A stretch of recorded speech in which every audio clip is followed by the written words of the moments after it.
देवियों और सज्जनों, डज गॉड एग्जिस्ट?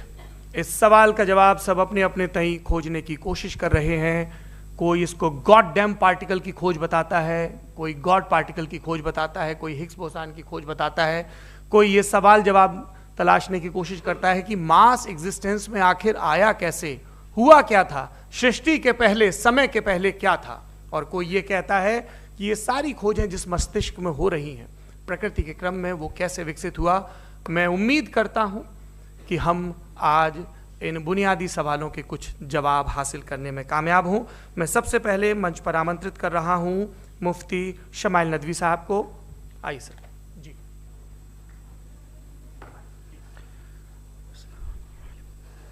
तमाम तारीफें उस क्रिएटर के लिए जिसने इस यूनिवर्स को एक मकसद के तहत पैदा किया है।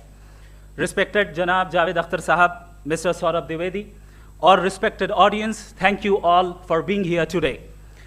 आज की डिबेट में चूंकि हम बात करने वाले हैं डज गॉड एग्जिस्ट के टॉपिक पर, तो ये एक ऐसा टॉपिक है जिसके मुताल्लिक कोई भी डिसीजन लेने के लिए अलग अलग स्टैंडर्ड्स हो सकते हैं। लिहाजा डिबेट के शुरू में ये ज़रूरी है कि हम ये जान लें कि आज के इस टॉपिक में कौन सा स्टैंडर्ड सही होगा और कौन सा गलत होगा। सबसे पहला स्टैंडर्ड जिसे मैं समझता हूं कि हमारे रिस्पेक्टेड जनाब जावेद अख्तर साहब बड़ी तेज़ी के साथ उसकी तरफ लपकेंगे, वो है साइंस। जबकि साइंस दर हकीकत खुदा के एग्जिस्टेंस को डायरेक्टली साबित करने या उसके एग्जिस्टेंस को डिनाई करने के लिए स्टैंडर्ड नहीं बन सकती। और उसकी वजह क्या है, ये मैं नहीं कह रहा, ये वो लोग कह रहे हैं जो साइंस के एक्सपर्ट्स हैं। नेशनल एकेडमी ऑफ साइंस कहती है science doesn't have the processes to prove और disprove the existence of God. Why?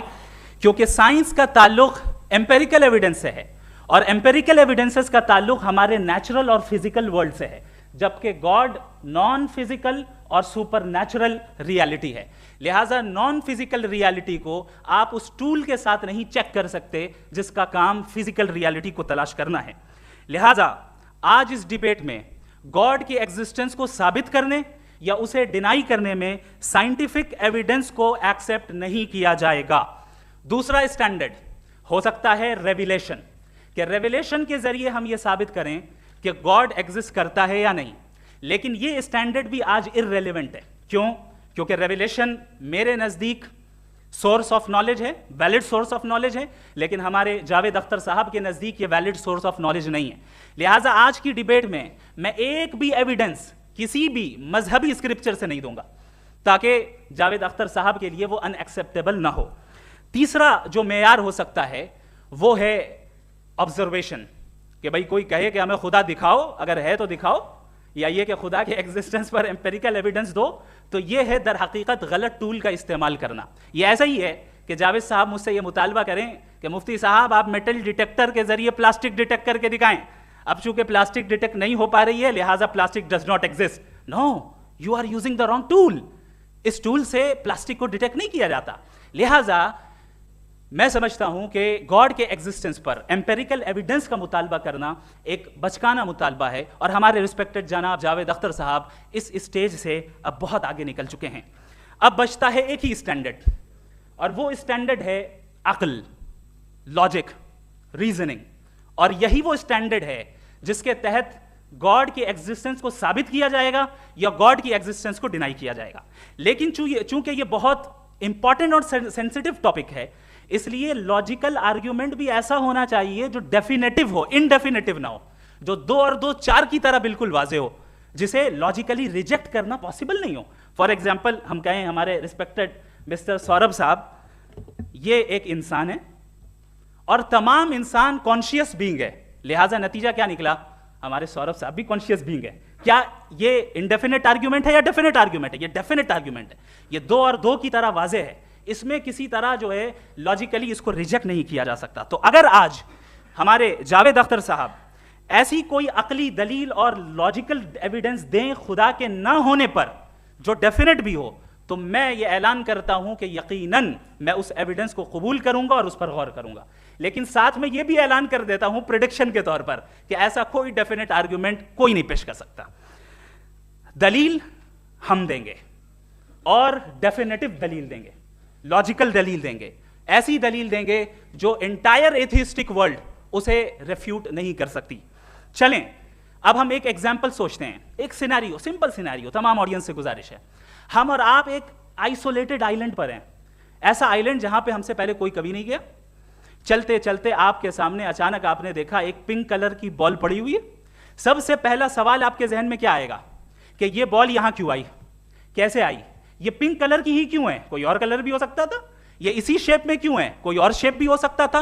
Naturally आप इस तरफ पहुंचेंगे कि कोई ना कोई है जिसने इन स्पेसिफिक प्रॉपर्टीज के साथ इस बॉल को बनाया है और यहां पे रखा है। चूंकि आप जानते हैं कि ये जो बॉल है इसका एग्जिस्ट करना जरूरी नहीं है, ये एग्जिस्ट कर भी सकती थी, नहीं भी कर सकती थी, और एग्जिस्ट करना ही था तो किसी और फॉर्म में करती, किसी और कलर में करती। अब आप इस बॉल को एक्सपैंड करते चले जाएं, एक्सपैंड करते चले जाएं, एक्सपैंड करते चले जाएं, यहां तक कि ये बॉल यूनिवर्स के साइज की हो जाए। बताइए कि क्या साइज के बढ़ जाने से सवाल बदल जाएगा? हरगिज नहीं बदलेगा। अभी भी सवाल रहेगा ये यूनिवर्स कहां से आया, इन स्पेसिफिक प्रॉपर्टीज के साथ कहां से आया, क्यों आया, किसने बनाया, ये सवाल उस वक्त भी वैलिड रहेगा।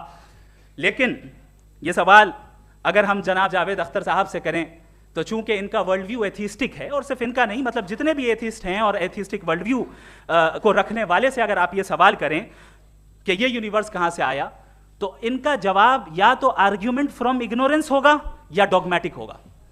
या तो ये कहेंगे कि मुझे नहीं पता कि ये कहां से आया, लिहाजा गॉड डज नॉट एग्जिस्ट, ये आर्ग्यूमेंट फ्रॉम इग्नोरेंस है। या ये कहेंगे कि ये यूनिवर्स खुद ब खुद बन गया, इसका मतलब ये है कि उस बॉल को भी खुद ब खुद बन जाना चाहिए, लेकिन बॉल के ताल्लुक से ये एक्सप्लेनेशन एक्सेप्ट नहीं की जाएगी कि खुद ब खुद बन गई, लेकिन यूनिवर्स के ताल्लुक से कर दिया जाएगा। इसे हम दूसरे अल्फाज में डॉगमा भी कह सकते हैं। दूसरी चीज, हमारे जावेद अख्तर साहब जरूर गॉड ऑफ गैप्स की मिसाल भी जरूर देंगे, और मिसाल देंगे कि पहले ज़माने में बिजलियां कड़कती थी तो लोगों ने किसी एक खुदा की तरफ, और बारिश होती थी तो दूसरे खुदा की तरफ मंसूब कर दिया, उनके पास दलील नहीं थी। ये हमारा वर्ल्ड व्यू है ही नहीं, ये हमारा वर्ल्ड व्यू है ही नहीं, क्योंकि नेचुरल फिनोमेना के प्रोसेस की इंटरप्रिटेशन को जान लेने से ये कहां से साबित हो गया कि गॉड एग्जिस्ट नहीं करता है। इस पर मैं इंशाल्लाह अभी आगे बात करूंगा। आप हजरात ये भी देखेंगे, और मैं ये एक्सपेक्ट करता हूं कि हमारे रिस्पेक्टेड जनाब जावेद अख्तर साहब जरूर इमोशनल आर्ग्यूमेंट्स भी देंगे, जो कि एक लॉजिकल फेलेसी है जब बात आती है ट्रुथ को डिसाइड करने में। क्यों? मिसाल के तौर पर वो कहेंगे कि अगर गॉड है तो ईविल क्यों एग्जिस्ट करता है, जबकि मैं कहता हूं ईविल का एग्जिस्ट करना गॉड के एग्जिस्ट करने की दलील है, उसके खिलाफ नहीं है। चूंकि अगर गॉड है तो हम सब उसके सामने अकाउंटेबल हैं, और अगर हम अकाउंटेबल हैं तो अकाउंटेबिलिटी के लिए ईविल का मौजूद होना जरूरी है, उसके बगैर हम अकाउंटेबल नहीं हो सकते। और अगर हम अकाउंटेबल नहीं हैं तो हम जनाब जावेद अख्तर साहब से पूछेंगे कि आप बताएं कि फिर सफरिंग इस दुनिया में क्यों है? अगर खुदा नहीं है तो सफरिंग क्यों है? और उन लोगों के जज्बे का क्या जिनके अंदर सफरिंग के बाद इंतकाम लेने का जज्बा पाया जाता है और वो इस दुनिया से ऐसे ही चले गए, क्या उनकी सारी तकलीफें बेकार चली जाएंगी?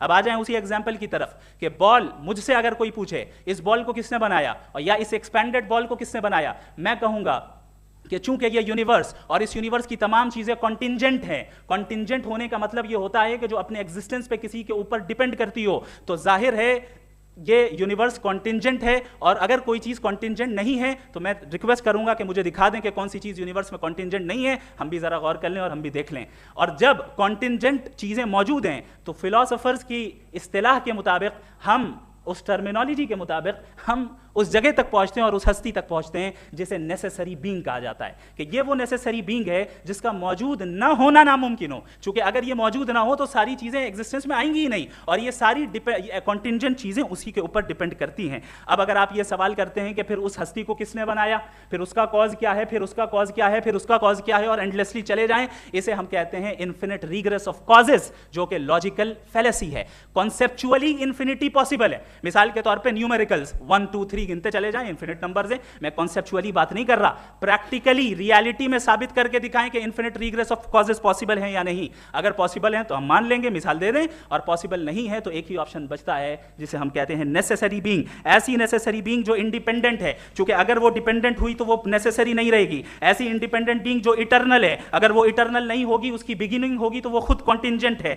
ऐसी बीइंग जो पावरफुल है, क्योंकि कॉन्टिंजेंट को एक्चुअलाइज करने के लिए पावर चाहिए। ऐसी बीइंग जो इंटेलिजेंट है और नॉलेजेबल है, क्योंकि ये यूनिवर्स स्पेसिफिक फॉर्म और स्पेसिफिक लॉज ऑफ नेचर के तहत प्रिसाइजली चल रहा है। Thank you. थैंक यू मुफ्ती साहब। पहले तो मैं मुफ्ती साहब को एक अच्छी खबर देना चाहूँगा कि मेरी नॉलेज साइंस के बारे में बड़ी मामूली है, तो आप फिक्र ना करें उसकी, लेकिन कुछ कॉमन सेंस है मुझ में। देखिए, ये खुदा का तस्वुर कोई नया तस्वुर नहीं है, ये सदियों से रहा है। ये कुछ रिलीजन 3000 साल पुराने होंगे, 4000 साल पुराने होंगे, लेकिन इंसान कोई 10,000 12,000 साल से एग्जिस्ट करता है होमोसेपियन की शक्ल में, और हमेशा कुछ ना कुछ मज़हब रहे। ये मज़हब जाहिलों के नहीं थे, ये मज़हब एक ऐसी ग्रीक सोसाइटी के थे जहाँ बड़े बड़े फिलोसफर्स पैदा हुए। ये मज़हब इजिप्शियंस के थे जिन्होंने पिरामिड्स बनाए थे। ये रोमन्स के थे कि जिनका आर्किटेक्चर और सेनेट यानी पहली बुनियाद डेमोक्रेसी की, लिमिटेड थी मगर डेमोक्रेसी थी, ये उन लोगों ने किए थे। तो इनका जो जुपिटर था, रा था, ज़्यूस था, उन्हें उस पर इतना ही एतमाद था जितना आज किसी मजहबी आदमी को अपने खुदा पे होगा। क्रिश्चियनिटी आने से पहले यूरोप में एक मज़हब था जर्मेनिक रिलीजन, उसका एक खुदा था, उसकी एक बीवी थी, उसके 2 बेटे थे, एक बेटी थी। फिर जर्मनी में जब यूरोप में क्रिश्चियनिटी आई तो वो खुदा, उसकी बीवी और पूरे ख़ानदान चला गया। तो हमने, अगर हम हिस्ट्री देखें तो खुदा जो हैं वो ज़्यादातर फ़ानी है, वो हमेशा रहे नहीं। और वो जो लोग इन्हें मानते थे उनको आप कहें वो तो जाहिल थे, उन्हें तो कुछ पता ही नहीं था, ऐसा नहीं है। वो अपने वक्त में बड़े काबिल लोग थे और अपने वक्त में उन्होंने बड़े बड़े काम किए हैं, फिलोसफर थे, साइंटिस्ट थे, लेकिन उनका मज़हब कहाँ गया, उनके खुदा कहाँ गए? आज जो खुदा हैं दुनिया में लोग उन्हें मानते हैं। आपको क्या मालूम कि कितने बरसों के बाद क्या होने वाला है? हम यूरोप में देखते तो चर्च खाली हैं। तो वक्त के साथ चीज़ें बदलती हैं। जहाँ तक इसका ताल्लुक़ है मज़हबों का, हर मज़हब आपसे एक चीज़ मांगता है, फेथ। ये फेथ क्या चीज़ होती है? What is the difference between faith and belief? ये तो बहुत ही अहमकाना बात होगी कि कोई आदमी कहे साहब अगर खुदा है तो मुझे दिखाइए। ये तो जाहिलाना बात हुई। मैंने तो नॉर्थ पोल नहीं देखा है, मगर मैं मानता हूँ कि नॉर्थ पोल है। मैं क्यों मानता हूँ? इसलिए कि अगर ये दुनिया राउंड है तो उसका कुछ जवाब होगा। कुछ लोग हैं जो वहाँ गए भी हैं, कॉमन सेंस कहता है कि ऐसा होगा, सबूत है, गवाह है, रीज़न है। तो ये मेरा फेथ नहीं है। तो फेथ में और बिलीफ में डिफरेंस क्या है? जो मज़हब मानता है आपसे, हर मज़हब फेथ मानता है। फेथ का मतलब ये है कि ना कोई गवाह हो, ना कोई सबूत हो, ना कोई रैशनल हो, ना कोई लॉजिक हो, ना कोई प्रूफ हो, मगर तुम एक बात को मानो। ये है फेथ। वरना बिलीफ होता। अगर इसमें कुछ भी सबूत होते, गवाह होते, तो फिर इसे आप बिलीफ कहते हैं। जैसे मेरा बिलीफ है कि नॉर्थ पोल है, मेरा फेथ थोड़ी है। फेथ इन तमाम शर्तों को रद्द करता है। तो फिर स्टुपिडिटी क्या है? अगर मैं एक बात ऐसी मानूं जिसकी ना कोई लॉजिक है, ना कोई रैशनल है, ना कोई प्रूफ है, ना कोई गवाह है, ना कोई सबूत है, और मैं उसे मानूं, तो ये स्टुपिडिटी हुई। इसे ही भाई कल को मैं यकीन कर लूँ कि एलॉन मस्क जो है मेरा भाई है, तो मुझे इंतहाई खुशी होगी, सुकून भी बहुत मिलेगा मुझे। लेकिन और कहे भाई क्यों मानते हो, क्या सबूत है? भाई वो तो अमेरिकन है और तुम तो इंडियन हो, वो तो नस्ल अलग है, तुम्हें कभी मिले भी नहीं। साहब देखिए, मेरा फेथ है, इस पर बात ना किया। फेथ का मतलब ही यह है कि आप प्रूव नहीं कर सकते। अगर आप प्रूव कर सकते हो तो फेथ की ज़रूरत ही नहीं, फिर तो आप बात करेंगे, आप कितनी बहस कर लीजिए। अल्टीमेटली दुनिया का हर मजहब फेथ पे टिका है, और फेथ का मतलब है एक ऐसा यकीन जिसका कोई सबूत, कोई गवाह, कोई रैशनल नहीं। अब आप ये कहें, क्या आप ये क्यों कह रहे हैं कि साहब ये कायनात किसने बनाई? कमाल ये है कि आपने बताया कि एक आइलैंड पे गए और एक बॉल देखी। आपने ये नहीं कहा कि आइलैंड किसने बनाया, आपको सिर्फ बॉल पे हैरत हुई। हमने आइलैंड पे हमने हैरत नहीं की, होते हैं आइलैंड। इसी तरह ये आइलैंड है, सितारे, ये गैलेक्सीज, ये सब आइलैंड हैं, खला में। हम उन्हें टेकन फॉर ग्रांटेड लेते हैं, हम पूछते नहीं कैसे बनाए। आपने जजीरे के बारे में भी नहीं पूछा है। मेरी पैदाइश कैसे हुई? क्या मैं प्लान पैदा हुआ था? I was plan to be born. या एक लकी स्पर्म था जो किसी एग से चिपक गया। मेरी पैदाइश रैंडम। और इंसाफ जिसे आप कहते हैं, इंसाफ का तो नेचर से कोई वास्ता ही नहीं है। जो आप कहते हैं कि एक दिन इंसाफ मिलेगा, इंसाफ is a human concept, nature में कोई इंसाफ नहीं। अगर शेर हिरन को खा जाता है तो उसे कोई सजा नहीं मिलती। अगर एक आंधी आती है और हरे भरे पेड़ों को उखाड़ के फेंक देती है तो आंधियों की जेल नहीं होती है। नेचर में इंसाफ नहीं, इसलिए मुझे नेचर को इंसाफ की जरूरत भी नहीं। नेचर तमाम एक है। अब हम कहें कि साहब ये देखिए जो मैंने खाना खाया था, ये मेरी आँख तो नहीं यूँ कर दिया उसे, तो इसे सजा मिलनी नहीं, वो सिस्टम है, ऐसे ही चल रहा है। नेचर बगैर इंसाफ के है। इंसाफ इज अ ह्यूमन कॉन्सेप्ट। तो जो आपसे कहता है कि मैं तुम्हें इंसाफ दूंगा, वो इंसानी जहन की पैदावार है। ये नेचुरल है ही नहीं, ये आसमानी है ही नहीं। नेचर का तसव्वुर, इंसाफ का तसव्वुर। भाई आप साथ मिलते हैं, अब आप लेफ्ट हैंड ड्राइव करते हैं, ये क्या है? तमाम सच, तमाम नेकी, तमाम शराफत लेफ्ट हैंड ड्राइव है। वरना क्या होगा, या तो आप क्रॉस कर देंगे, आपका एक्सीडेंट हो जाएगा, या आप किसी को मार देंगे, या ट्रैफिक जैम हो जाएगा। झूठ, बेईमानी, रिश्वतखोरी, ये तमाम जो है driving on the wrong side है। इसके ऊपर कुछ नहीं। ये तो हमने बनाया, जैसे हमने लेफ्ट हैंड ड्राइव बनाई है। ये कॉन्सेप्ट ऑफ इंसाफ जो है ये हमारा है, इसका नेचर से कोई वास्ता नहीं। शेर खा जाता है हिरन को, उसे जेल होती है क्या? कुछ भी नहीं, है ही नहीं। तो ये जो दुनिया के रिलीजन प्रॉमिस करते हैं आपसे इंसाफ, इसी से मालूम होता है कि ये मैन मेड है। ये तसव्वुर कहीं और का है ही नहीं। जो नेचर है, कुछ लोग कहते हैं नेचर ही खुदा है, तो नेचर में तो इंसाफ नहीं कहीं। और आप वादा कर रहे हैं कि तुम्हें मरने के बाद इंसाफ मिलेगा। मुझे अगर मिलेगा तो मैं बहुत खुश हूँगा, लेकिन मैं यकीन नहीं कर पाता हूँ, इसलिए कि मैं फेथ नहीं पैदा कर सकता। The very fact that religions demand faith, इसका मतलब है कि उनके पास जस्टिफिकेशन नहीं है। अच्छा था, फिर रिलीजन अगर मॉडरेशन में है, कोई सा भी रिलीजन, वो आप में कुछ खूबियाँ भी पैदा करता होगा, देखिए उससे ये फ़ायदा है, वो फ़ायदा है। अल्कोहल जो है वो ज़्यादातर दवाओं में यूज़ होती है। और एक सर्वे किया गया था अमेरिका में कि लॉन्जेटिविटी किन लोगों की है, तो एक तरफ वो लोग थे जो शराब पीते ही नहीं थे, और एक तरफ वो थे जो एक बोतल शराब रोज़ पीते थे। सबसे ज़्यादा लंबी उम्र उनकी है जो 2 पैक नाप के शराब पीते और खाना खाते हैं। मगर हम शराब को बुरा समझते हैं, मैं भी बुरा समझता हूँ। क्यों? ऐसा होता नहीं। कुछ चीज़ों में आदत होती है जो बढ़ती है। आज तक में एक आदमी दूध पीता है, आप 10 साल बाद भी मिलेंगे तो एक ही गिलास पीता होगा। ऐसा नहीं होता, सुबह से दूध पीता रहता है। मिल्कोहलिक मैंने नहीं देखे, अल्कोहलिक होते हैं। ये टेंडेंसी है मजहब की कि वो बढ़ता है, जैसे कैंसर बढ़ता है, जैसे शराब बढ़ती है। कुछ लोग होंगे जो उसे सही तरह से यूज़ करते हैं। मुझे यकीन है कि हमारे मुफ्ती साहब भी उनमें से एक, इनसे बहुत खुशी हुई मुझे इनसे मिलकर। लेकिन कितने लोग हैं कि आज जब देखते हैं दुनिया में जो तबाहियाँ हैं, इनमें कितना हाथ है उन लोगों का जो बिलीवर कहते था मजहब ये नहीं कहता, ना कहता होगा, मगर जब ये मजहब पीते हैं तो ऐसे बिहेव करते हैं। थोड़ा सा अगर हो तो शायद बहुत अच्छी बात, लेकिन शराब थोड़ी सी नहीं रहती, उसमें टेंडेंसी है पहले। थोड़ा सा अगर 2-3 कैंसर के सेल हो ना बॉडी में तो आदमी स्लिम रहेगा, लेकिन वो 2-3 सेल नहीं रहते, वो मल्टीप्लाई होते हैं। जावेद साहब, टाइम पूरा हो गया। टाइम हो गया, लो बस बात खत्म हो गई। अच्छा, मुझे कुछ और कहने को था भी नहीं। Thank you very much Javed साहब, आपकी बात को सुनकर बड़े महजूज हुए हम लोग। महजूज, do you understand? We enjoyed.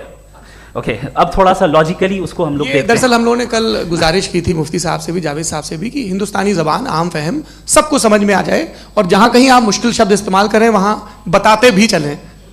Thank you. तो सबसे पहले हमारे रिस्पेक्टेड जावेद साहब ने हवाला दिया कि खुदा फ़ानी है। कितने मजहब आगे चले गए, किसी ने जुपिटर को खुदा माना, किसी ने किसी को माना। मैं कहता हूं जिसने कॉन्टिंजेंट चीज को खुदा माना, गलत माना, वो खुदा ही नहीं, वो खुदा ही नहीं है।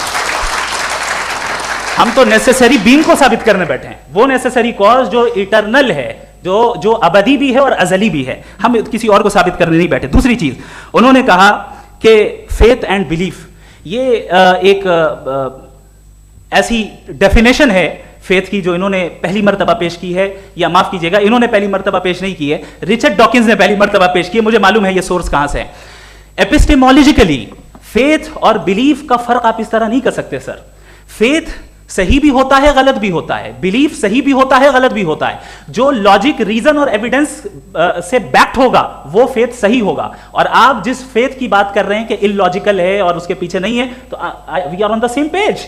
हम नहीं मानते उस फेथ को, जो फेथ ऐसा हो जिसके पीछे कोई लॉजिक ना हो, एविडेंस ना हो, हम नहीं मानते। हम तो उस फेथ के कायल हैं जिसके पीछे लॉजिक हो और एविडेंस हो। तो बिलीफ सही भी होता है, गलत भी होता है, फेथ भी सही होता है और गलत भी होता है। तो आज फेथ और बिलीफ के डिफरेंस पे बात नहीं हो रही है। आज आप चाहे फेथ एक्सेप्ट कर लें या बिलीफ एक्सेप्ट कर लें, आज ये बात होगी कि ट्रूथ क्या है, चाहे ट्रू बिलीफ सही है या ट्रू फेथ सही है, और फॉल्स फेथ क्या है और फॉल्स बिलीफ क्या है, बात इस पे हो रही।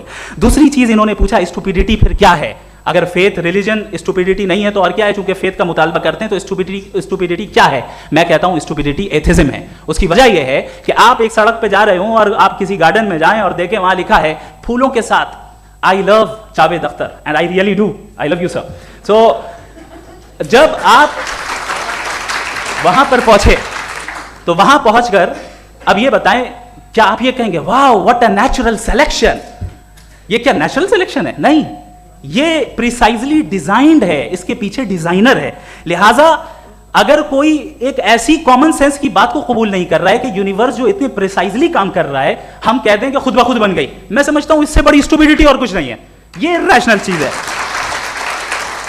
फिर हमारे सर ने कहा कि आपने बॉल पे फोकस किया, आइलैंड पे फोकस नहीं किया। अरे आइलैंड को किसने बनाया यही समझाने के लिए तो बॉल की मिसाल दे रहा हूं।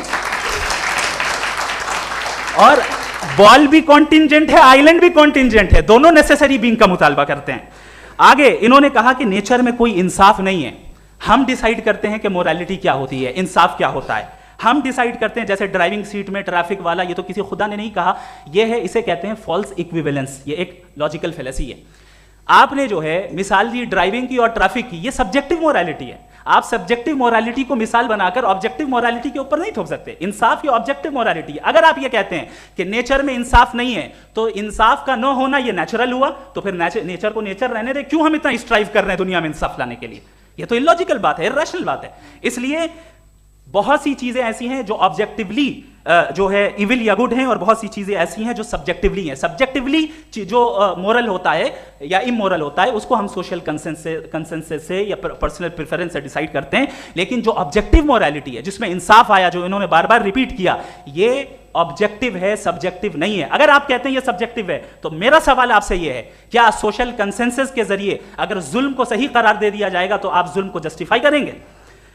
दूसरी चीज इन्होंने ये कहा कि 2 पैक शराब पी लें तो वो उतने पे नहीं रहता, बढ़ जाता है। यही मामला मजहब के साथ है। 2 पैक आप पी लें बढ़ेगा। तो ये एक ऐसी मिसाल है, इसको कहीं भी फिट कर लें कि आप एथिज्म पे जब फिट करें, जब आप 2 पैक एथिज्म का लेंगे ना, तो वो बढ़ बढ़ के नॉर्थ कोरिया बनेगा। Thank you.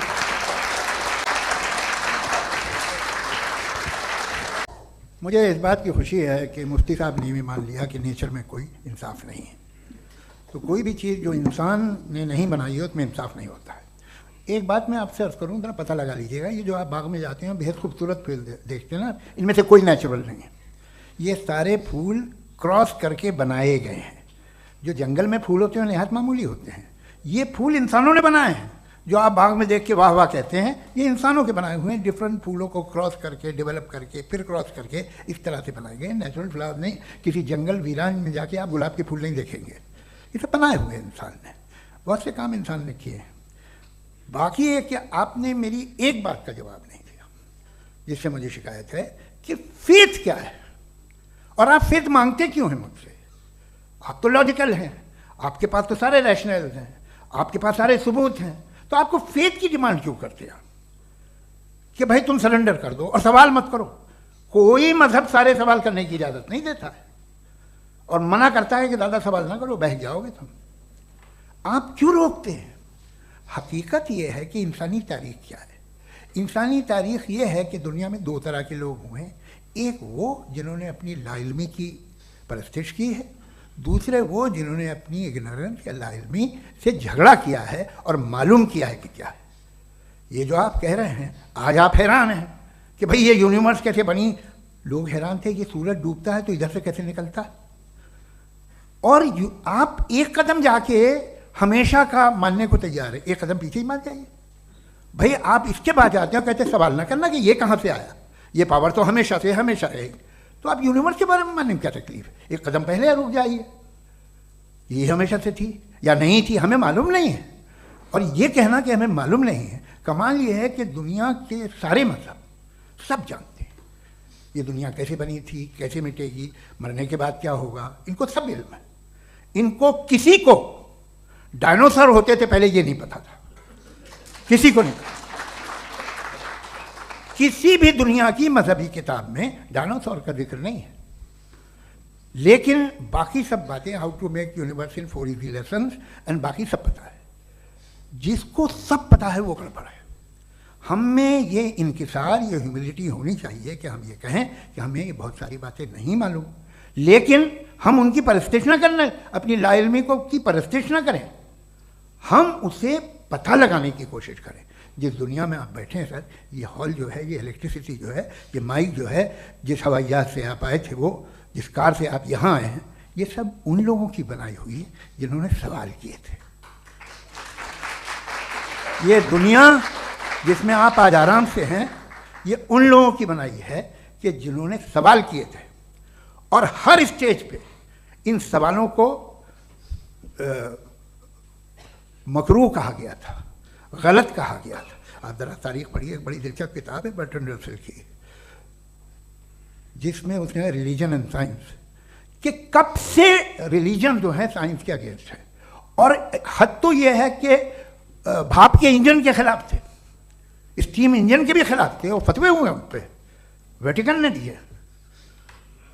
तो ये हमेशा, अभी जैसे ही ये राइट फिंगर आते हैं अमेरिका में पावर में, तो वो जो अपना ये क्या बोलते हैं उसे, सीड क्या बोलते हैं, सीड क्या जो, हाँ नहीं सीड जो होते हैं जिस पे जी नहीं भाई, वो जो ह्यूमन बॉडी के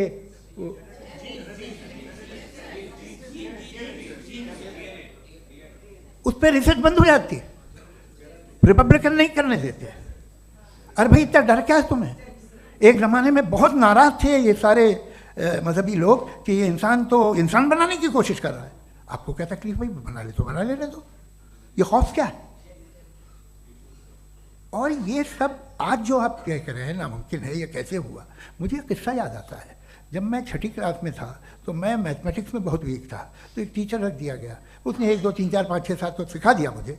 वो दिन मैं भूल नहीं सकता हूँ मुफ्ती साहब, जिस दिन उसने ये बताया कि 1/2 क्या होता है और 3/4 क्या होता है।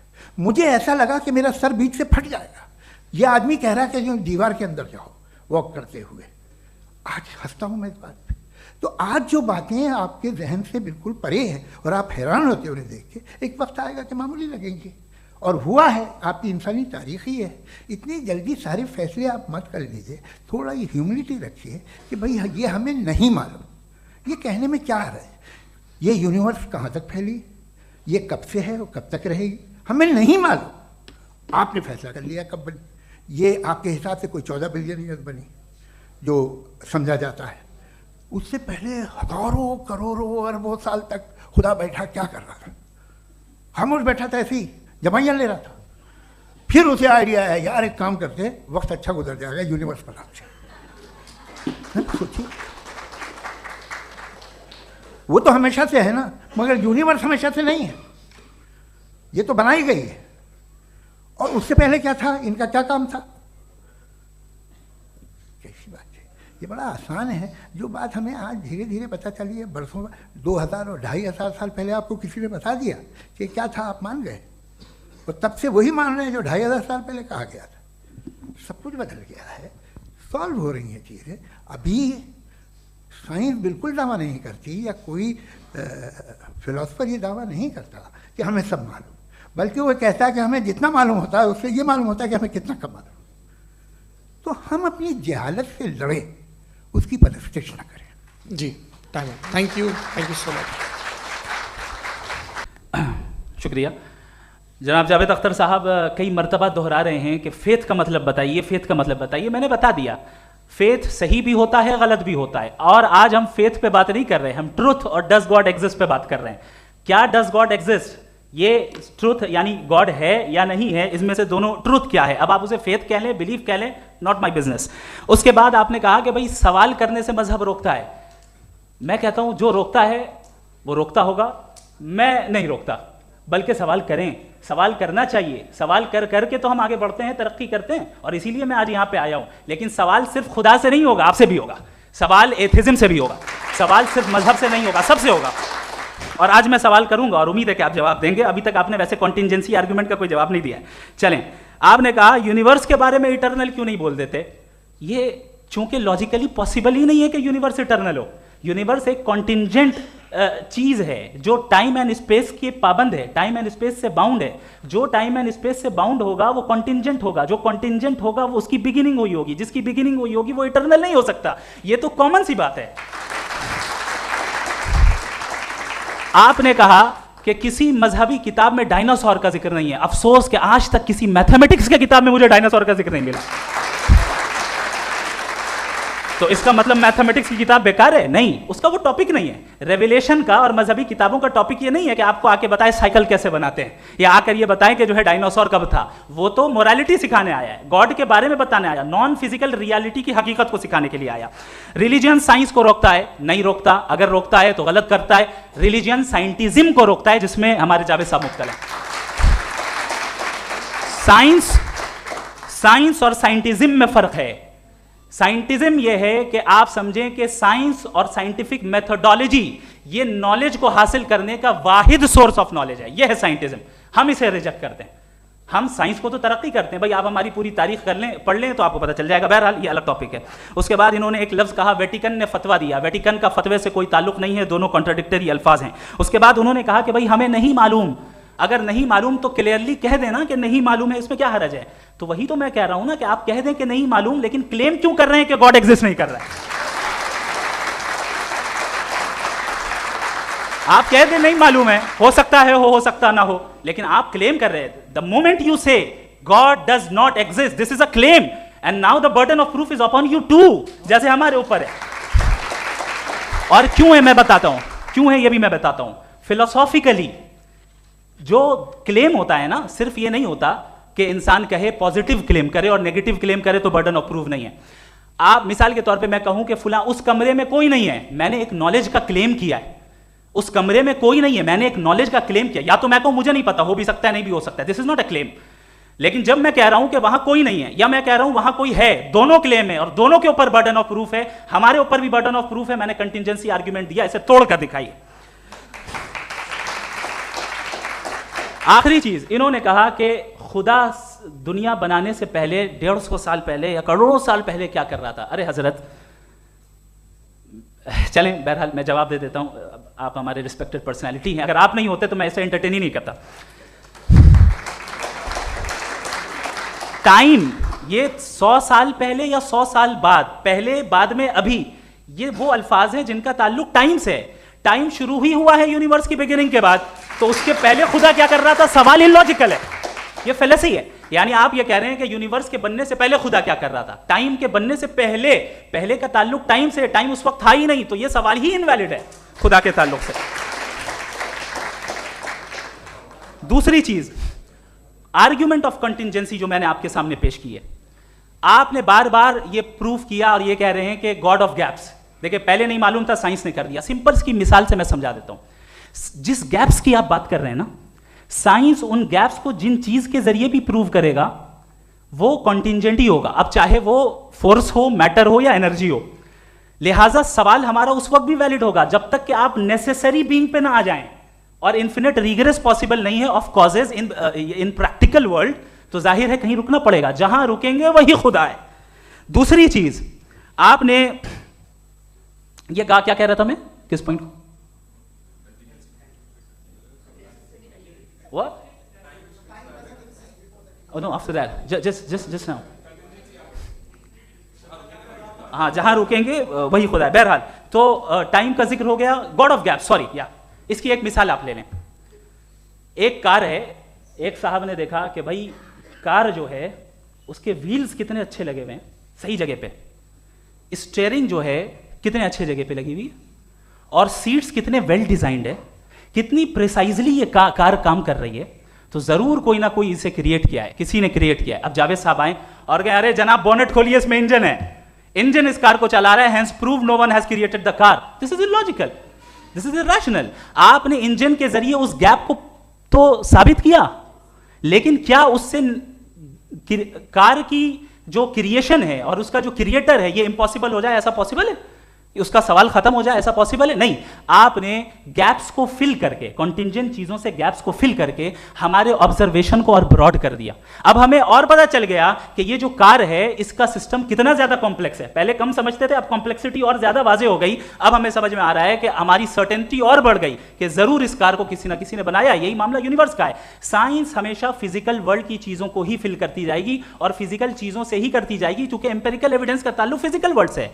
आप साइंस के जरिए मेटाफिजिकल रियलिटी को कभी साबित नहीं कर सकते। ये रॉन्ग टूल का इस्तेमाल करना है। ये वही काम है कि आप मेटल डिटेक्टर से प्लास्टिक डिटेक्टर करने चलें, जो कि जाहिर है सही नहीं है। Thank you.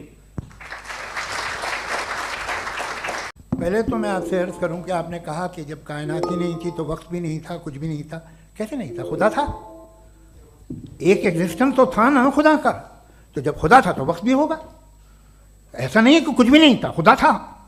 अच्छा, बाकी एक आपने कहा साहब आप साबित कीजिए, आपके पास भी लॉजिक है, मेरे पास भी लॉजिक है। आप मेरा जिम्मेदारी नहीं है साबित करना कि खुदा है।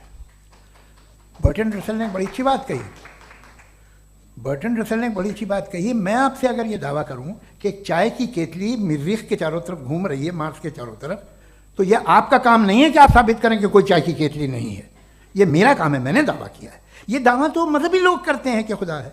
मैं क्यों साबित करूं कि नहीं है? जब तक आप मुझे कन्विंस नहीं कर देंगे मैं नहीं मानूंगा। आपकी जिम्मेदारी है, मेरी जिम्मेदारी नहीं है। दोयम ये कि ये जो आप कह रहे हैं, जो गैप्स हैं, ये गैप जब किसी मजहब को चैलेंज करते हैं, जब ऐसा कोई बात आती है तो हंगामा हो जाता है कि जब वो चैलेंज करें किसी फेथ को।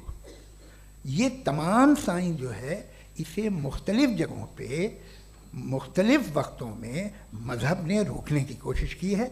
ये किताब है religion and science, Burton Russell की, पढ़िएगा, अच्छी लगेगी आपको। तारीख ही है साइंस, मजहब की साइंस से उसका यही रिश्ता है। अच्छा, अब ये हम सोचें कि बहरहाल ये वजूद जो है मजहब और ये बिलीव इन गॉड इंसान को बेहतर बना देता है, तो एक काम कीजिए, हिंदुस्तान वर्ल्ड का नक्शा लीजिए और मार्क कीजिए कि रिलीजन कहाँ कहाँ ज़्यादा है, कहाँ कहाँ, चाहे वो लैटिन अमेरिका हो या मिडल ईस्ट हो या फार ईस्ट हो या हिंदुस्तान के वो इलाके जहाँ मजहबियत ज़्यादा है। रख दीजिए नक्शा अलग। अब दूसरा नक्शा कि कहाँ कहाँ नाइंसाफ़ी, रिप्रेशन, औरतों के हुकूक की पामाली, जुल्म, डिक्टेटरशिप कहाँ है, नक्शा एक ही होगा। तो आप मुझे बताएं कि जो इसका तरकीब इस्तेमाल क्या है, खुदा का तरकीब इस्तेमाल तो बताइए। आप छोटी सी दवा सड़क पे बेचते हैं, उसकी भी तरकीब इस्तेमाल बताते हैं।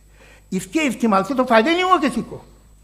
जो सारे के सारे ख़राब मुल्क हैं, ख़राब समाज है, वो सारे जुल्म खुदा के नाम पे करते हैं। वो गलत करते हैं, सही करते हैं, मुझे क्या लेना देना उससे। इस्तेमाल से मालूम होता ना। एक विस्की की बोतल कभी शायद देखी हो आपने, लाल रंग की होती है, उस पर रोशनी और छपड़े इंतहाई खूबसूरत लगती है, क्या बिगाड़ रही है किसी का? उसका इस्तेमाल गलत है, इसलिए आप उसे नापसंद करते हैं। इसका इस्तेमाल गलत है, इस तसव्वुर का इस्तेमाल ही गलत है और हमेशा से गलत हुआ है। आप देख लीजिए, इंसानी तारीख देख लीजिए, आज देख लीजिए, हिंदुस्तान देखिए, दुनिया देख लीजिए, क्या हो रहा है।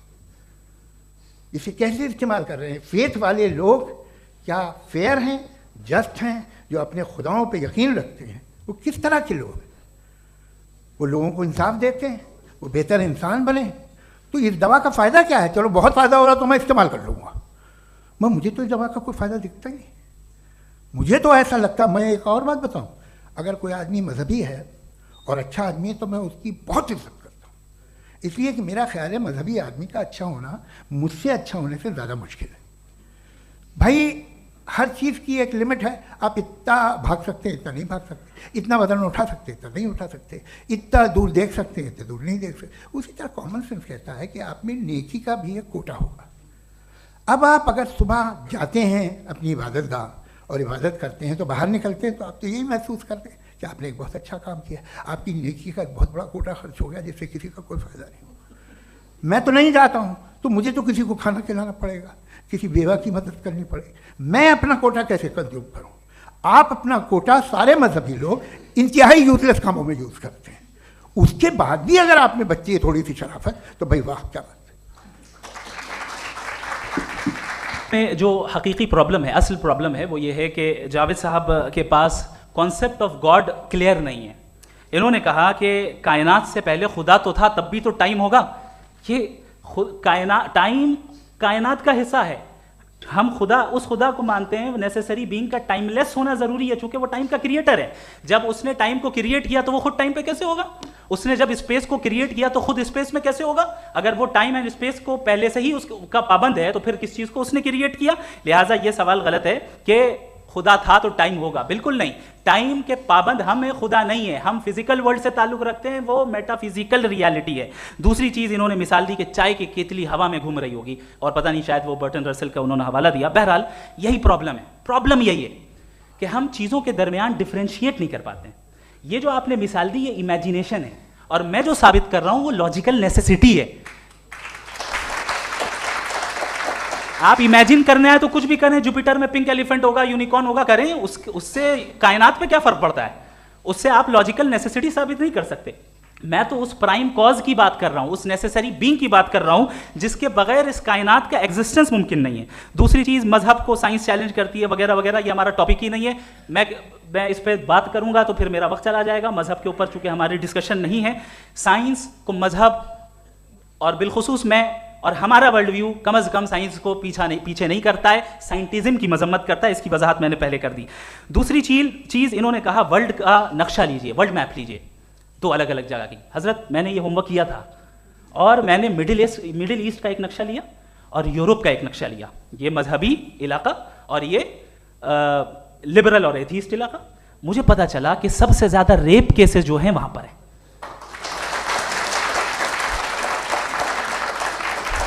मुझे ये पता चला यूएन की रिपोर्ट के मुताबिक, मैं अपने घर से नहीं लेके आ रहा, कि जो वर्किंग वुमेन है यूरोपियन कंट्रीज में, उसमें 81% वुमेन सेक्सुअल हैरेसमेंट का वर्क में शुमार हो रही है। ये मिडिल ईस्ट में नहीं हो रहा है, वो मजहबी लोग हैं इसलिए नहीं हो रहा है। दूसरी चीज, आपने ये कहा कि मजहबी आदमी का अच्छा होना हमारे अच्छे होने से बहुत मुश्किल है, बहुत मुश्किल है। तो इसका मतलब यह है कि गॉड के अलावा आपके पास अच्छे और बुरे का कोई स्टैंडर्ड है। मैं चाहूंगा कि कन्वर्सेशनल स्टाइल वाली डिस्कशन और सेगमेंट पे इसी पे बात कर लेते हैं। Thank you very much.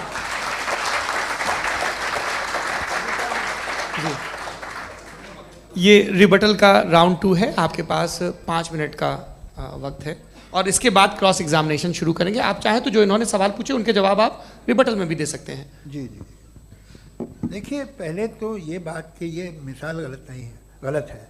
इन्होंने पहले ही हमको डिसार्म कर दिया, कह लिया अकल से मामला सॉल्व नहीं हो सकता, लॉजिक से आप पहुंच नहीं सकते, ये एक मेटाफिजिकल चीज़ है। मेटाफिजिकल अजीब सा लफ्ज़ है, ठीक से किसी को माने नहीं मालूम इसके, तो ऐसा लगता है कुछ बड़ी चीज़ है। अरे भाई क्या होता है मेटाफिजिकल, बताओ, खड़ी हो। ये एक लफ्ज़ है जो कहीं भी इस्तेमाल हो जाता है। जब आप एक बात कर रहे हैं और आप मुझसे बहस कर रहे हैं तो मुझे मेटाफिजिकल मत बताइए, आप लॉजिकली मुझे प्रूव किए। और अगर लॉजिकली आप नहीं बात करते साहब ये मेटाफिजिकल है, तो फिर हम बात क्या कर रहे हैं? मेरा आपका किस ज़बान में कॉन्वर्सेशन होगा? और ये कहना कि वक्त पहले नहीं था, तो फिर क्यों कहते हैं ये हमेशा से और हमेशा रहेगा? हमेशा वक्त है, तो आप कैसे कहते हैं वो हमेशा से है और हमेशा रहेगा? हमेशा का मतलब है कोई वक्त, अगर वक्त ही नहीं है तो हमेशा कैसे? बाहर वो रहेगा। अब मैं ये देखता हूँ, आपने कहा ना कि वहाँ रेप ज़्यादा होते हैं, तो हम एक बात देखते हैं कि ये दुनिया जिस पे वो कादर मुतलक है, जिसकी मर्ज़ी के बगैर पत्ता भी नहीं हिलता, ओमनीपोटेंट है, ये दुनिया चल कैसे रही है? और इस दुनिया का हाल क्या है? 45,000 बच्चे जो 10 साल की उम्र से कम थे वो गाजा में मरे। भूख से काला हांडी में बच्चे मरते हैं और डिप्थीरिया से मरते हैं। डिप्थेरिया अजीब मर्ज है, गले में जाली बनना शुरू होती है, बच्चा नीला हो जाता है, गरीब का बच्चा, इसलिए कि उपास इलाज नहीं। ये कादर मुतलक है, जो चाहे कर दे। इसलिए आप दुआएं मांगते हैं हमारी, ये काम कर दे वो कर दे, तो इसका मतलब डे टू डे लाइफ में वो इंटरफेयर करता है और ये देख रहा है वो। अगर वो वाकई भी है फॉर डिस्कशन से एक, तो मैं जब दुनिया देखता हूँ तो मेरे दिल में उसके लिए कोई इज्जत नहीं पैदा होती। ये क्या कर रहे हो तुम पूरे ऑल पावरफुल हो, ओमनीपोटेंट हो, ओमनी प्रेजेंट हो। तुम तो वहाँ गज़ा में रहे होगे ना, तुम हर जगह हो। तुम देख रहे थे कि बच्चे की कैसे धज्जियाँ उड़ रही, तुम देख रहे थे और तुम चाहते हो मैं तुम्हारी परस्तिश करूँगा, तुम हो भी। अरे यार, इसके अच्छे तो हमारे चीफ प्राइम मिनिस्टर हैं, कुछ तो ख्याल करते हैं। कमाल है, आप किसकी इबादत कर रहे हैं? अगर वो है भी, ये दुनिया नाइंसाफी से, जुल्म से, जबर से, तशद्दुद से भरी हुई। और आप ये मत कहिएगा कि वो देख रहा है और वो बताएगा एक दिन। अगर वो देख रहा है और इंटरफेयर नहीं करता तो आप दुआ क्यों मांगते? आप कहते हैं मेरा ये काम करा दे, इसके मतलब है वो दखल दे सकता है, वो आपको नौकरी दिलवा सकता है, भले दूसरे आदमी को न मिले, मगर आपका काम कर देगा चूंकि आपने दुआ मांगी है। तो जब वो आपको नौकरी दिला सकता है, लड़की की शादी कर सकता है, बेटे को ग्रीन कार्ड दिलवा सकता है, तो कम से कम ये जो मर रहे हैं बच्चे, इनको रोक दे, कुछ तो करे। मुझे तो दुनिया में, इस दुनिया का कोई मालिक है, इसका ओमनीपोटेंट कोई रूलर है, और ये दुनिया ऐसी चल रही है। मैं तो चाहूँगा कि भाई ना हो, अगर हो तो बड़ी शर्मिंदगी की बात है। शुक्रिया। मुफ्ती साहब, पहला सवाल आपका, 16 मिनट हैं, हम दोनों लोगों के सवाल लेंगे। जी जी, बहुत शुक्रिया। आपकी जो अभी बात हुई बहुत अहम थी, मैं इसको चाहूँगा कि आगे डिस्कस करूँ, लेकिन चूँकि अभी ये वो सेगमेंट है क्रॉस एग्जामिनेशन, तो सबसे पहला सवाल आपसे ये है कि जो मैं इतनी देर से कॉन्टिंजेंसी आर्ग्यूमेंट आपको बता रहा था, ये अकल से ही बता रहा था हजरत, आप ये बताएं कि आप इन्फिनिट रिग्रेस ऑफ कॉजेस को पॉसिबल मानते हैं या नेसेसरी बीइंग के एग्जिस्टेंस को सही समझते हैं, चूंकि दो ही ऑप्शन हो सकता है, आप ये बताएं। देखिए, आपको मैं ईमानदारी से बात करूँ, एक तो मैं कॉन्टिजेंसी वर्ड ठीक से समझता हूँ, और इस वक्त भी जो आपने अंग्रेज़ी के अल्फाज इस्तेमाल किए वो ज़रा थोड़े से मुझे डिफ़िकल्ट और कॉम्प्लिकेटेड लगे, तो आप ज़रा सिंपल ज़बान में सवाल कर सकते हैं? बिल्कुल कर सकता हूँ। जी। यूनिवर्स की हर चीज़ कॉन्टिंजेंट होने का मतलब ये है कि वो अपने एग्जिस्टेंस में किसी के ऊपर डिपेंडेड है। जो भी चीज़ डिपेंडेड होगी वो चीज़ इंडिपेंडेंट नहीं हो सकती, तो उसका कोई ना कोई कॉज होगा। तो अब आप क्या समझते हैं कि ये इन्फिनिट रिग्रेस है, यानी कॉज पर कॉज, कॉज पर कॉज, कॉज पर कॉज, और कभी कोई यानी एंडलेसली चलता रहा? क्योंकि अगर ऐसा होगा तो हम तो एग्जिस्टेंस में आते ही नहीं, लॉजिकली ये मुत्तफक अलैह चीज़ है, मुत्तफक अलैह अग्रीड अपॉन। इस पे हमने एग्री किया था कि मुश्किल शब्द आएगा तो अर्थ बताना पड़ेगा। तो इन्फिनिट रिग्रेस तो पॉसिबल नहीं है, तो कहीं ना कहीं आपको रुकना पड़ेगा ऐसे नेसेसरी बीइंग पर। नहीं, कोई ज़रूरत नहीं रुकने की। किसने कहा आप रुकना पड़ेगा? आप रुकते हैं खुदा पे, आप नहीं रुकते। आप कहते हैं वो हमेशा से, जब उस वक्त से है जब वक्त नहीं था। आप कहाँ रुकते हैं कि अब हुआ था वो? आप नहीं कहते। हम क्यों नहीं मान सकते कि यूनिवर्स जो है और बल्कि मल्टीवर्सेस जो है वो हमेशा से हैं, वो बनती है, बिगड़ती है। एक हमारे यहाँ एक चीज़ है ब्लैक होल, वो समेट लेता है वापस, फिर ब्लास्ट होता है, फिर फैल जाता है, और इसमें हमारी तो खैर कोई औकात ही नहीं है। इंसान की एक छोटे से ज़र्रे पे हम 50-60 साल की उम्र रखते हैं, जो करोड़ों अरबों साल की कायनात है उसमें, और पैदा भी नहायत ही बेहुदा वजह से हुए थे। तो इसमें ये सोचना कि इसकी वजूहात और ये क्यों है, ये डिपेंडेंट है, ये हम देख रहे हैं, क्या मालूम। आप सोचिए कि ये जो फैल रही है कायनात, ये कहाँ फैल रही है, ये कहाँ जा रही है, और ये फैल क्यों रही है? अरे बना ली थी तुमने, रुको भैया काफ़ी है। ये फैल क्यों रही है? ये और कौन सी कायनात जिसे मैं दूरबीन से देखता हूँ तो 2 बिलियन लाइट ईयर पे है, उससे मेरा कोई वास्ता ही नहीं है। 2 बिलियन ईयर यानी अगर मैं 80,000 माइल्स पर सेकेंड से चलूँ तो 20 करोड़ साल में वहाँ पहुँच जाऊँगा। इसकी ज़रूरत क्या थी? ये दुनिया, ये कायनात तो इंसान अशरफुल मखलूक़ात के लिए बनाई गई ना। तो ये सब ये टर्म समझ में नहीं आया, इसमें कोई खास समझने वाली बात थी भी नहीं। ये जो अल्टीमेट कहा यह जाता है कि ये जो पूरी यूनिवर्स है, ये जो दुनिया है, ये इंसान के लिए बनाई गई। अच्छा, ये सब इंसान के लिए। क्यों साहब, सही है ना? बिल्कुल, लेकिन इसका ये मतलब नहीं कि किसी चीज के पीछे रीजन आपको नहीं पता तो रीजन नहीं है, इसे कहते हैं नहीं, मुझे नहीं पता, लेकिन मेरी जिम्मेदारी नहीं है। वो बिल्कुल सही कहा था उसने, बर्टन रसल ने, आपने उसे मजाक में टाल दिया कि भाई आप एक दावा कर रहे हैं, मैं क्यों कहूँ कि ये गलत है दावा, आप प्रूफ कीजिए, मेरे पे जिम्मेदारी ही नहीं है, मैंने थोड़ी कहा है, आप प्रूफ कीजिए कि ये सही है। आप आर्ग्यूमेंट ऑफ कंटिजेंसी आप का जवाब कोई ही नहीं दे सवाल रहे हैं। पूछना चाहेंगे? है? आप सवाल पूछना चाहेंगे मुफ्ती साहब से? क्योंकि ये क्रॉस एग्जामिनेशन का दौर है। आप जैसे पहले बोल रहे थे फेथ को लेकर कुछ। मैं ये पूछना चाहूँगा कि खुदा ने जो भी रेवलेशन किए हैं, एक मज़हब के नहीं बहुत से मज़हबों में किए हैं, अलग अलग रेवलेशन है, कहीं कुछ एक बातें हैं, कॉन्ट्रडिक्शन भी है आपस में, कहीं कुछ आप कर सकते हैं, कहीं कुछ नहीं कर सकते, ऐसा नहीं है कि सबकी कोड ऑफ मॉरल एक है। तो ये किस्सा क्या है? अब आप ये देखिए कि मुझे कभी कभी लगता है कि ये जो फुटबॉल फाइनल होता है, लाखों लोग होते हैं, फिर वो टीवी कवर कर करोड़ों लोग, अगर उसमें खुदा की एक बूमिंग आवाज़ आ जाती, मैं गॉड हूँ, तो सारे लोग अभी सुन लेते और टीवी पे भी सुन लेते, किस्सा खत्म होता। ये इतनी राजदारी क्या है कि तुम सामने कुछ तो सबूत दे दो हमें सॉलिड, ये कह साहब ये यूनिवर्स कैसे बनी, इससे मसला क्या हल होगा?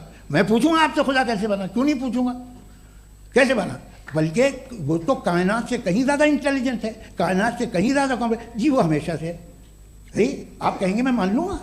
अच्छा दोयम वो कादिर मुतलक, यानी कादिर मुतलक का मतलब ओमनीपोटेंट, वो जो चाहे कर सकता है, आपको नौकरी दिलवा सकता है, आपकी अच्छी जगह शादी करवा सकता है, आपके पड़ोसी का मुकदमा हरवा सकता है, आपको जिता सकता है, सब काम करता है। थोड़ा सा माइक क्लोज जी। वो इस दुनिया को चला कैसे रहा है, ये दुनिया कैसे चल रही है, आप कुछ पे हैरत नहीं होती?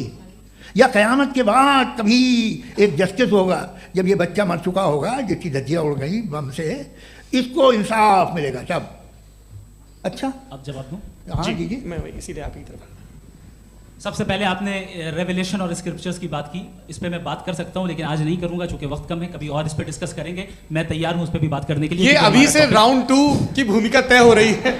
Does God exist round 2। जी चूंकि आज गॉड के एग्जिस्टेंस पे बात है तो मैं उसी के रिलेटेड जो है आपके सवालात को एंटरटेन भी करूंगा और मैं भी पूछूंगा।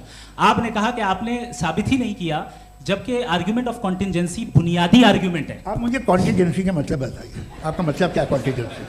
कॉन्टिजेंसी का मतलब यह हुआ कि हर वो वजूद जो किसी भी चीज का पाबंद है, हर वो वजूद या हर वो चीज जो अपने एग्जिस्टेंस में किसी भी चीज के पाबंद है और उससे बाउंड है, उसको उसकी जरूरत है, उस पर डिपेंड करती है, तो जाहिर सी बात है कि उसका कोई ना कोई कॉज होता है। ये तो अक्ल की बात है, ये आप रीजनिंग की बात करते हैं, मैं वही कर रहा हूं। दूसरी चीज आपने ये बात कही कि इतने बिलियन लाइट ईयर्स दूर है, उसका मेरा क्या लेना देना। फिर मेरे ख्याल से आपको ये नहीं कहना चाहिए I think therefore I am an atheist. आपको सोचना चाहिए, सिर्फ आप एक लिमिटेड दायरे में रहकर नहीं सोचें बल्कि बाहर निकलकर सोचें। आपने तीसरा सवाल किया, आपने 2-3 सवाल एक साथ ऐसी बातें ना कीजिए, कुछ लोगों को इतराज हो जाएगा आप पे कि आप कुछ भी सोचें, ये इजाज़त आपको है नहीं, मुझे है।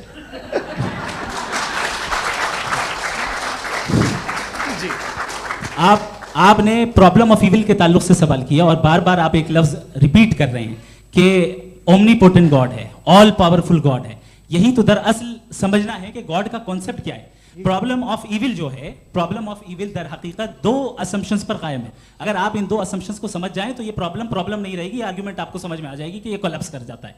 पॉइंट नंबर 1, यानी जो आपका सबसे पहला फॉल्स असम्पशन है कि गॉड मर्सीफुल है, ओमनीपोटेंट है, दुनिया में जुल्म हो रहा है। लेकिन आपको यह समझना चाहिए कि हमारे वर्ल्ड व्यू के मुताबिक गॉड सिर्फ ओमनीपोटेंट और सिर्फ मर्सीफुल नहीं है, बल्कि वो ऑल वाइज भी है और वो ऑल नोइंग भी है। उसके हर काम के पीछे हिकमत और विजडम है। ये कोई जरूरी नहीं है कि वो हिकमत और विजडम आपको समझ में आए या मुझे समझ में आए। अगर आप जो समझ रहे हैं उसके मुताबिक आप फैसला कर रहे हैं, ये लिमिटेड पर्सपेक्टिव से आर्ग्यूमेंट है। और इस चीज को हम अपनी दुनिया में, अपने लाइफ में, डेली लाइफ में इस प्रिंसिपल को एक्सेप्ट करते हैं। हम जब किसी डॉक्टर के पास जाते हैं, डॉक्टर के पास जाकर वो अगर उसने हमें कोई दवाई दी है तो हम ये तो नहीं कहते कि जब तक आपके पास जितना नॉलेज और जितना विजडम नहीं है, आपने क्यों ये दवाई दी है, तब तक हम इस चीज को एक्सेप्ट नहीं करेंगे। नहीं कहते, हम उसकी अथॉरिटी को तस्लीम करते हैं। क्यों? क्योंकि उसकी हम जानते हैं कि वो नॉलेजेबल है, वो विजडम वाला है, हमसे ज्यादा नॉलेज और हमसे ज्यादा विजडम है। बताएं सर। मैंने डॉक्टर में और खुदा में बड़ा लिखा से डॉक्टर पढ़ा लिखा होता है एक, तो मैं उसकी बात सुनूंगा। दोयम ये नहीं कुछ जवाब तो ये भी नहीं है सर प्लीज, आ जाइए, अगर चलिए। सब ऑडियंस से बोलने लगेंगे तो हाँ। फिर मतलब नहीं सिविलाइज्ड बहस का। मतलब आप ये कहें कि चूंकि आप डॉक्टर पे बिलीव करते हैं इसलिए खुदा पे बिलीव कीजिए, क्या ये मिसाल आपको समझाने के लिए। आर्ग्यूमेंट है, इस पे आपको एतराज नहीं है। तो सिंपल बात ये है कि मैं अगर ये यकीन कर लूँ कि एक ओमनीपोटेंट उसकी मसलहत है, ये जो बच्चे मर रहे हैं ये मसलहत है उसकी, मुझे नहीं चाहिए इसकी मसलहत, उसकी मसलहत नहीं, यही तो समझना है। मतलब एक्सपीरियंस। अच्छा, इस आपने अभी मेरी बात पूरी सुनी नहीं। मैंने कहा आपका पूरा आर्ग्यूमेंट दो फॉल्स असम्पशंस पर है। एक फॉल्स असम्पशन मैंने बता दिया, दूसरा फॉल्स असम्पशन ये है कि इस दुनिया में इविल के होने का कोई गुड रीजन नहीं है, जबकि हमारे पास बाज रीजंस मौजूद हैं, हमारे पास बाज वजूहात मौजूद हैं। अगर इस दुनिया में इविल ना हो तो आप गुड को डिफाइन कैसे करेंगे? अगर जुल्म ना हो आप इंसाफ को समझेंगे कैसे? अगर तारीकी ना हो तो आप लाइट को समझेंगे कैसे? बहुत अच्छे। अभी और सुन लें, अभी और बाकी है। ये तो बात बहुत पसंद आई साहब मुझे कि जब तक रेप ना हो तब तक औरतों की इज्जत का ख्याल आपने मेरा जवाब पूरा सुना ही नहीं। जब तक के बच्चों का कत्ल ना किया जाए तब तक आपको बच्चों की मासूमियत की इज्जत। आपने पूरा जवाब सुना ही क्या बात है, क्या आपने नुक्ता निकाला? आपने पूरा जवाब सुना ही नहीं। आप सुन लें, मेरी बात सुन लें। ये मैंने आपको एक चीज बताई। दूसरी चीज, इस दुनिया में हम आए हैं टेस्ट के लिए, हमारा टेस्ट हो रहा है और हर इंसान का अलग अलग अंदाज में टेस्ट होता है। और इस दुनिया में अगर इविल मौजूद है तो वो इविल जरिया है हमारे अंदर ह्यूमन नोबल क्वालिटीज को डेवलप करने का और अलग अलग फील्ड में प्रोग्रेस करने का। और अगर हमारे अंदर और इस दुनिया में इविल नहीं होता तो बताइए टेस्ट का मतलब क्या होता? अगर मैं अपने स्टूडेंट को एमसीक्यूज दूं और उसमें सिर्फ राइट आंसर लिख कर दे दूं और कहूं तुम्हारा टेस्ट हो गया, ये मीनिंगलेस है। इस दुनिया में अगर हम टेस्ट के लिए आए हैं तो जाहिर है गुड एंड इविल दोनों मौजूद है। तो अगर गुड एंड इविल दोनों मौजूद है तो ये इविल भी खुदा का बनाया हुआ है। जी हाँ, खुदा का बनाया हुआ है। लेकिन अच्छा, चलो अच्छी बात। जी बिल्कुल, तो बिल्कुल खुदा ने बनाया। अभी तो ये है कि जो मेजॉरिटी है दुनिया में वो इविल है, तो ये खुदा एक्चुअली इविल के साइड पे लग रहा है मुझे। बिल्कुल भी नहीं, मैं बताता हूं। मेजॉरिटी में तो वो है। क्या बात कर रहे हैं भाई आप? मैं बहुत कोई भी जो मुंसिफ होगा, चाहे आपका अपना घर हो जिसके आप सबसे बड़े हैं, चाहे आपकी ऑर्गेनाइजेशन हो जो आप चलाते हैं, वहां पर आप इविल रखेंगे साबित करने को कि बाकी लोग शरीफ हैं। मेरी बात सुन, क्या ये आर्ग्यूमेंट ही गलत है? अगर कि जब तक के कोई इविल नहीं होगा तब तक के शरीफ आदमी शरीफ नहीं लगेगा। अगर एग्जामिनर गलत ऑप्शन दे रहा है तो एग्जामिनर इविल नहीं हो गया। जो गलत ऑप्शन को सेलेक्ट कर रहा है वो फेल होगा। क्रिएटर ने इविल को बनाया है लेकिन वो इविल नहीं है। अच्छा सुनिए मेरी बात, हाँ। Let me complete sir. जी, जी। क्रिएटर ने इविल को बनाया है टेस्ट के लिए, वो इविल नहीं है। इविल वो होगा जो उसे इख्तियार करेगा। छुरी को बनाने वाला गलत नहीं होता है, छुरी का गलत इस्तेमाल करने वाला गलत होता है। रेप को कैसे गलत इस्तेमाल करते हैं? रेप इंसान के फ्री विल का नतीजा है। ये रेप कैसे गलत इस्तेमाल होता है? ये अब सुन लें, अब सुन लें। गलत इस्तेमाल होता है। हाँ मैं बता रहा हूँ ना, कैसे गलत मैं बता रहा हूँ कि जो इविल इस दुनिया में मौजूद है उसके कई सारे तरीके हैं। एक तरीका इंसान का अपना फ्री विल है। अब अगर कोई रेपिस्ट रेप कर रहा है तो इसका गॉड का कसूर नहीं है, वो अपने फ्री विल का गलत इस्तेमाल कर रहा है, उसको सजा मिलनी चाहिए। अच्छा, और उसी के लिए जहन्नम बनाई गई है। ये फ्री विल का भी बड़ा चक्कर। आप जब कोई बुरा काम करते हैं या कोई बुराई होती है तो ये कहा जाता है कि ये फ्री विल है। 7 billion free wills are moving on this planet. 7 billion free will.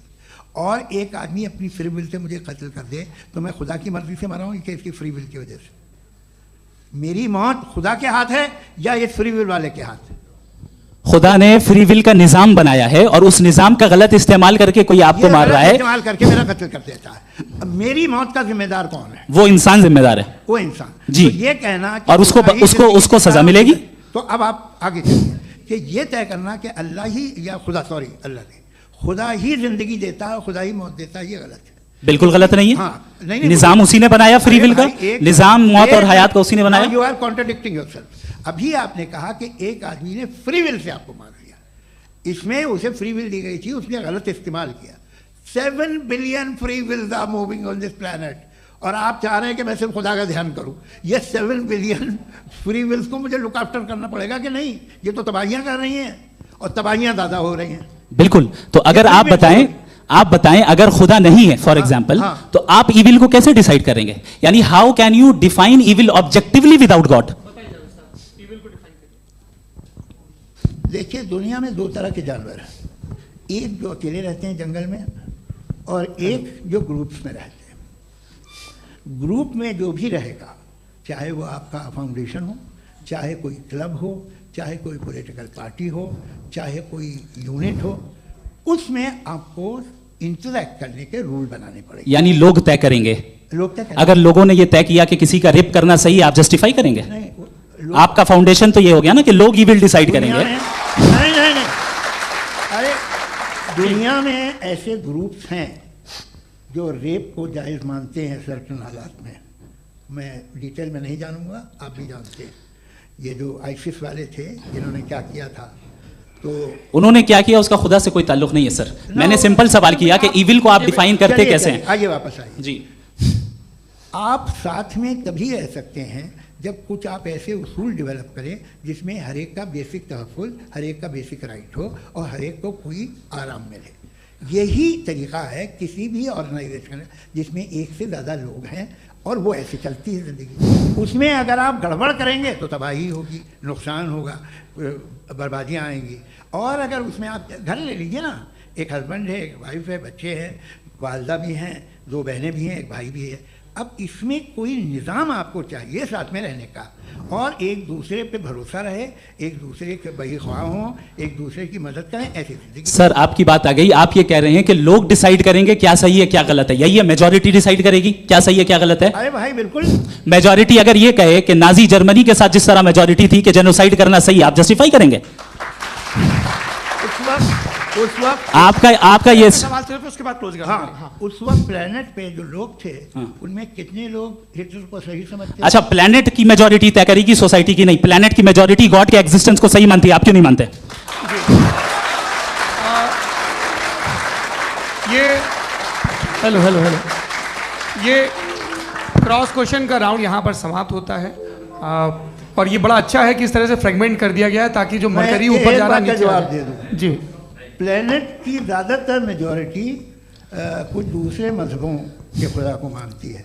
आपने क्यों नहीं, आप तो मेजॉरिटी की बात कर रहे अच्छा, हैं। ये क्लोजिंग आर्गुमेंट की बात- आप ये कह रहे हैं इविल और गुड को डिसाइड मेजॉरिटी करेगी, मेजॉरिटी जो कर दे वो सही हो जाएगा। क्लोजिंग इसको जैसा आप ही लोगों ने तय किया है उसी फॉर्मेट को फॉलो कर लेते हैं। हाँ। भाई मैंने तो भले लोगों पे एतबार किया और तब मॉडरेशन तय किया। जी, आपके पास 5 मिनट का वक्त है, क्लोजिंग आर्गुमेंट है, उसके बाद हम ऑडियंस से क्वेश्चन आंसर लेंगे जावेद साहब के क्लोजिंग आर्गुमेंट के बाद। Okay, time starts now. बहुत शुक्रिया जी।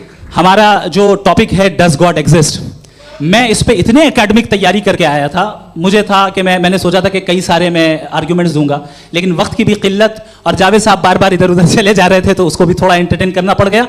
डज गॉड एग्जिस्ट पे मैं एक ही आर्गुमेंट दे पाया, आर्गुमेंट्स बहुत हैं और डेफिनेटिव आर्गुमेंट्स हैं, और मेरे आर्गुमेंट को किसी एक राउंड में भी इन्होंने एंटरटेन नहीं किया और रेफ्यूट नहीं किया, एक राउंड में भी नहीं, एक राउंड में भी नहीं, और ना ही अभी आपका क्लोजिंग आर्गुमेंट आएगा नहीं, वो उसमें। बता देना। Argument of contingency sir. अरे मैं आपसे कई बार कह चुका हूँ कंटीजेंसी का मतलब अब मैं कैसे समझाऊं Please, आपको आपस में, हाँ, आप और please, कितने please, आसानी से समझाऊं मैं, मुझे तो नहीं समझ में आ रहा है। बस- आप अपनी आर्गुमेंट ऑफ कंटीजेंसी उर्दू में बोल सकते हैं। हाँ, आप अपनी बात पूरी कर लें जी। आखिरी 4 मिनट। दूसरी चीज, just a minute please ma'am, can I talk? दूसरी चीज ये है कि आपने एक तो इसका जवाब नहीं दिया, दूसरा आपने गॉड के ना होने पर कोई डेफिनेटिव आर्गुमेंट नहीं दिया, सिर्फ मजहब पे बात कर रहे हैं आप।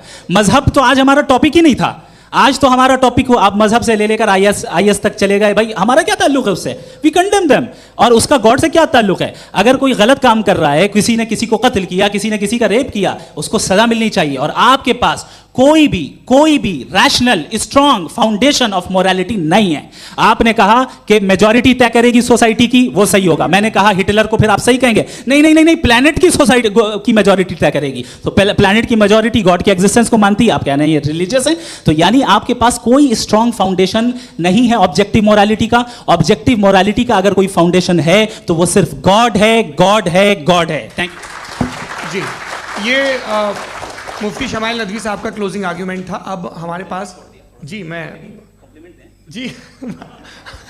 ये बड़ा अच्छा है कि दोनों लोगों को मॉडरेटर से शिकायत भी और बोल रहे भाई हमारी शाबाशी भी तो करते चलो। अब मेरी बात जी, आपके पास जावेद अख्तर साहब 5 मिनट का वक्त है, ये आपका क्लोजिंग आर्ग्यूमेंट है, टाइम रीसेट कर दें। जी देखिए, बहुत सारी बातें हैं। गॉड का डेफिनेशन दुनिया के किसी भी रिलीजन में है कि वो ओमनीपोटेंट है, ओमनीप्रेजेंट है, he is just, he is kind, he loves you and so on. मैं जब दुनिया देखता हूँ तो मुझे कोई ऐसा सुप्रीम पावर यहाँ दिखाई नहीं देती है जो इंसान की बहबूदी के लिए कुछ कर रही हो, कमज़ोर को बचा रही हो, मदद कर रही हो, जालिम को पीछे हटा रही हो। मैं नहीं देखा, तारीख़ में नहीं। एक तो अगर है और ये देख रहा है तमाशा, तो उसका होना न होना बराबर है। दोम ये कि ये जो है, जब आप ये कहते हैं कि कायनात जिसकी कंटीजेंसी ये है, मैं देखिए वो लफ्ज़ इस्तेमाल किया मैं, तो ये कैसे हो सकती है बात? और फौरन आप सरेंडर कर देते हैं कि जाहिर है कि इसका बनाने वाला तो इससे 10,000 गुना था तो कॉम्प्लिकेटेड होगा, उस पर आपके होने पे कोई इतराज़ नहीं है, उसे वो टाइमलेस है, वो पहले से था, टाइम तो बहुत बाद में आया, ये सब आप मानने को तैयार है, जिसका आपके पास कोई सबूत नहीं, आपके पास कोई रीज़न नहीं है। आपकी तारीफ क्या है मजहबों की?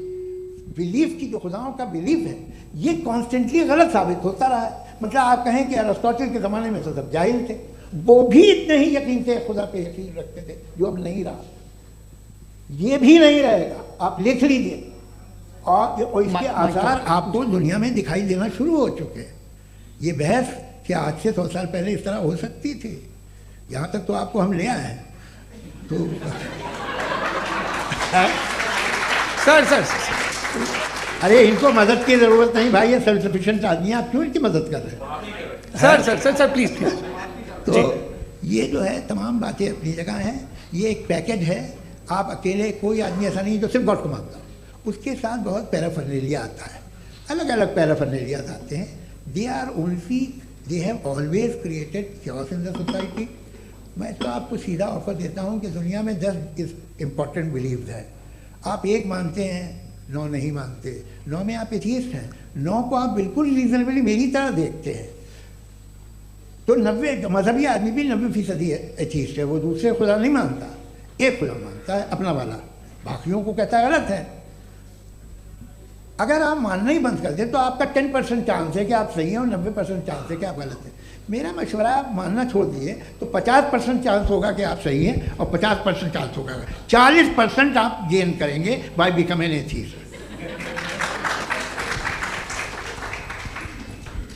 ये एक फरसूदा ख्याल है, ये ख़त्म हो रहा है, हो सकता है मेरी ज़िंदगी में ना हो, लेकिन ये हो जाएगा।